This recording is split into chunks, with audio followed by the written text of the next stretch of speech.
25 বছৰ বয়সৰ আগত বিয়া পাতিলে লাভ কৰিব 15,000 টকা। জনসংখ্যা বৃদ্ধিৰ বাবে চৰকাৰৰ এক বৃহৎ সিদ্ধান্ত।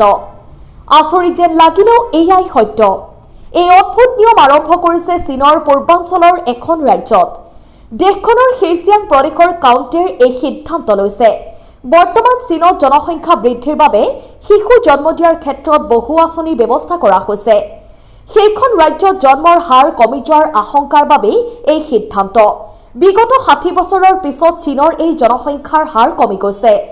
বাৰ্তা ৰিপৰ্ট অনুসৰি চেংচন কাউণ্টিৰ যিসকল যুৱতী 25 বছৰ হোৱাৰ আগত বিয়া পাতিব, সিহঁতক চীনা মুদ্ৰা 1000 ইউএন অৰ্থাৎ ভাৰতীয় মূল্য 15,000 টকা অনুদান দিয়া হ'ব। চেংচন কাউণ্টিক কয় যে বিবাহৰ বাবে উৎসাহিত আৰু দ্ৰুত সন্তান জন্ম দিয়াৰ বাবে এই ব্যৱস্থা গ্ৰহণ কৰা হৈছে।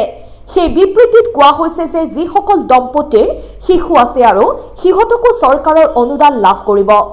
বিশেষকৈ জন্মৰ হাৰ বৃদ্ধি কৰিবলৈ যুৱ প্ৰজন্ম আৰু নৱবিবাহিত দম্পতীক উৎসাহিত কৰিব বিচাৰিছে। কিন্তু বিবাহ আৰু সন্তান লালন পালনৰ ক্ষেত্ৰত যথেষ্ট ব্যয় হোৱাৰ কাৰণে চীনৰ সেইখন ৰাজ্যৰ জনসংখ্যাৰ হাৰ নিম্নগামী হৈছে। চীনৰ আইন অনুসৰি ল'ৰাই 22 বছৰ আৰু ছোৱালীয়ে 20 বছৰ বয়সত বিবাহপাশত আবদ্ধ হ'ব পাৰে। কিন্তু কিছু বছৰ ধৰি দেখা পোৱা গৈছে চীনত বিবাহৰ হাৰ লাহে লাহে কমিবলৈ ধৰিছে আৰু জনসংখ্যাও নিম্নগামী হৈছে।